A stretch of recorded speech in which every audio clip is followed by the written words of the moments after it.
Description বক্সে সমস্ত উপকরণ দিয়ে দেব, আপনারা চাইলে ওখান থেকে চেক করে দেখে নিতে পারেন। আর আমি প্রত্যেক বুধবার সকাল 11টায় ভিডিও আপলোড করতাম, সেই টাইমটা আমি চেঞ্জ করেছি। আমি এখন প্রত্যেক বুধবার সন্ধ্যে 6টায় ভিডিও আপলোড করি, আপনারা কিন্তু অবশ্যই দেখবেন। চলুন দেখে নেওয়া যাক আজকের রেসিপিটা।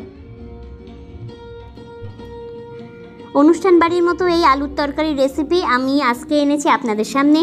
অনুষ্ঠান বাড়িতে সকালে লুচি কিংবা কচুরির সঙ্গে প্রায় এই আলুর তরকারি রেসিপি কিন্তু দেওয়া হয়, খেতেও কিন্তু বেশ ভালো লাগে।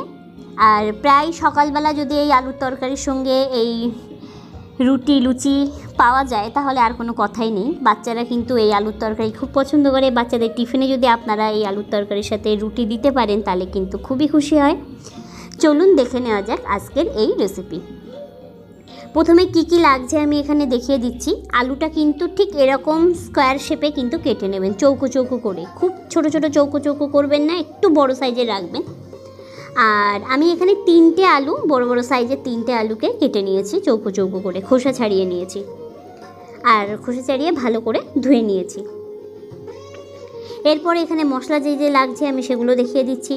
আমার চিনি লাগছে, এখানে আমি 1 চামচ চিনি ইউজ করব, হলুদ, নুন, কালো জিরে, আর এখানে নিচ্ছি আমি সরিষার তেল। আর একটা ছোট টমেটোর অর্ধেকটা আমি এখানে দেব, খুব বেশি টমেটো দেবো না তাহলে টক হয়ে যাবে।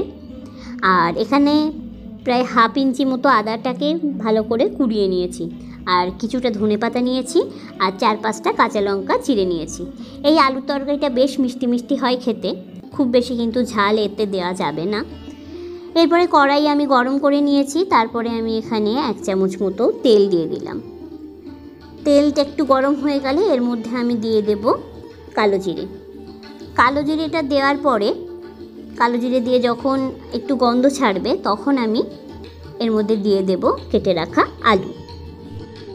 আলু তেলের মধ্যে দিয়ে বেশ কিছুক্ষণ আমি নাড়িয়ে চাড়িয়ে নেব। এরপরে আমি এর মধ্যে দিয়ে দেব কেটে রাখা কাঁচা লঙ্কা। আমি এখানে 4টে কাঁচা লঙ্কা কিন্তু ব্যবহার করব। তারপরে আমি এর মধ্যে দিয়ে দেব প্রয়োজন মতো লবণ। আপনারা যেমন লবণ খান সেই অনুযায়ী আপনারা দেবেন। দিয়ে ভালো করে আরেকটু নাড়িয়ে চাড়িয়ে নেব। তারপরে এর মধ্যে দিয়ে দেব অল্প একটু হলুদ। হলুদ কিন্তু খুব বেশি দেয়া যাবে না, তাহলে হলুদের একটা গন্ধ ছাড়বে আর সেটা কিন্তু একদমই ভালো লাগবে না খেতে। তো এর মধ্যে তেমন বিশেষ কোনো মশলাই দেওয়া হবে না, তো এই জন্য এটা খুবই স্বাস্থ্যকর একটা রেসিপি, বাচ্চাদের তো দেওয়াই যেতে পারে। এরপরে দিয়ে দেব টমেটো। টমেটোটা দিয়ে একটু নাড়িয়ে চাড়িয়ে অল্প একটু দেব তেল। এই তেলটা দেওয়ার কারণ হচ্ছে এর মধ্যে দেব আমি আদা ফোড়ন। আদা প্রথমে দিয়ে যদি আপনারা ফোড়ন দিয়ে আলু দিয়ে কষাতে থাকেন আদাটা কিন্তু পুড়ে যাবে, আর বেশি আদা পুড়ে গেলে কিন্তু আদা তিতো লাগে, ওই জন্য আদাটা দেবেন পরে। আদাটা দিয়ে 1 মিনিট মতো নাড়িয়ে ছাড়িয়ে আমি আদার যখন কাঁচা গন্ধটা চলে যাবে তারপরে আমি দিয়ে দেবো এখানে প্রয়োজন মতো জল। যতটা আপনারা গ্রেভি পছন্দ করবেন সেই অনুযায়ী জল দেবেন। আমি ঠিক যতটা আলু কেটে নিয়েছিলাম বাটিতে ঠিক ততটাই দিয়েছি জল। প্রথম কথা হচ্ছে আলুটাও সিদ্ধ হওয়ার ব্যাপার আছে, আর আলুটাও কিন্তু জল টানবে, ওই জন্য জলটা একটু বেশি দিতে হবে যাতে আলুগুলো ডুবে থাকে। আমি 10 মিনিট টানা কিন্তু ফুটিয়েছি মিডিয়াম আছে।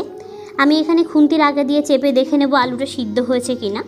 আমি 10 মিনিট পরে ফিরলাম রান্নাতে, তো আমার প্রায় সিদ্ধ হয়ে গেছে, প্রায় 90%। এরপরে আমি দিয়ে দেব এর মধ্যে 1 চামচ চিনি। আপনারা যেরকম চিনি খান সেই অনুযায়ী চিনি দেবেন। এরপরে আমি দিয়ে দেবো এর মধ্যে ধনেপাতা। এই ধনেপাতা আর টমেটোর ফ্লেভারটা এত ভালো লাগে এই তরকারির মধ্যে, আপনারা দিয়ে দেখবেন, সত্যি কথা বলতে অসাধারণ লাগে। আপনারা অবশ্যই বাড়িতে কিন্তু অবশ্যই ট্রাই করবেন। আমার কিন্তু কমপ্লিট হয়ে গেছে এই রেসিপিটা। আমি আগেও বলেছি এখনও বলছি, রুটি লুচি পরোটার সাথে কিন্তু মানে জাস্ট জমে যায়। বাঙালির এই আলুর তরকারির সঙ্গে রুটি লুচি পরোটা জাস্ট কথা হবে না। আরেকটা কথা বলি, যারা রুটি লুচি পরোটা পছন্দ করেন না তারা কিন্তু ভাত দিয়েও এই রেসিপিটা খেতে পারেন। এই আলুর তরকারি, বাঙালি আলুর তরকারি বললেই পাগল, আমি তো অন্তত পাগল। আর যাই হোক, এই আলুর তরকারির সঙ্গে কিন্তু ডিমের অমলেট বেশ ভালো লাগে, পাঁপড় ভাজা খুব ভালো লাগে যদি ভাত দিয়ে খান। আমার রেসিপিটা একদম কমপ্লিট হয়ে গেছে। এই আলুর তরকারির সঙ্গে খাওয়ার জন্য যদি লুচির রেসিপি দেখতে চান তাহলে আমার চ্যানেলে গিয়ে দেখতে পারেন, কিংবা আমি ডেসক্রিপশন বক্সে আমি এর লিঙ্ক দিয়ে দেবো, আপনারা দেখে নিতে পারেন।